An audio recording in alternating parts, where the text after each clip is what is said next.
Furniture ഇല്ലാത്ത സാധാരണ കുടുംബങ്ങൾക്ക് സൗജന്യമായി ഫർണിച്ചർ നൽകുന്ന പദ്ധതിക്ക് തുടക്കമിട്ടിരിക്കുകയാണ് ഡിമോസ് ഫർണിച്ചർ. പ്രത്യാശ 2025 എന്ന് പേരിട്ടിരിക്കുന്ന ഈ പദ്ധതി NK പ്രേമചന്ദ്രൻ MP ഉദ്ഘാടനം ചെയ്തു. കഴിഞ്ഞ വിഷു ഫർണിച്ചർ ഫെസ്റ്റിൽ എക്സ്ചേഞ്ച് സെയിൽസിലൂടെ ശേഖരിച്ച ഫർണിച്ചറുകൾ അറ്റകുറ്റപ്പണി നടത്തിയാണ് പ്രത്യാശ 2025 വിതരണം ചെയ്തത്.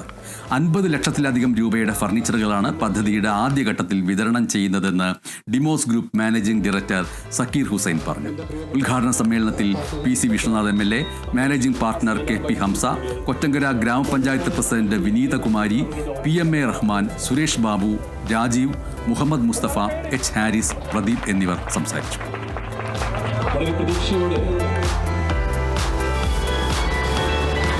നടക്കാൻ പോകുന്നത് ഒന്ന് നമ്മുടെ കുടുംബവുമായി അവരുടെ പല കസ്റ്റമേഴ്സും ഉപഭോക്താക്കളുടെ സ്വീകാര്യത ഇതിനകം തന്നെ ആർജിക്കാൻ കഴിഞ്ഞ മഹത്തായ ഒരു വ്യാപാര വാണിജ്യ സ്ഥാപനമെന്ന നിലയിൽ ഡിമോസ് ഫർണിച്ചർ കേരളത്തിന്റെ ഫർണിച്ചർ വ്യാപാര വാണിജ്യ രംഗത്ത് തലയെടുപ്പോടുകൂടി നിലനിൽക്കുന്ന ഒരു സ്ഥാപനമായി വളർന്നു കഴിഞ്ഞു.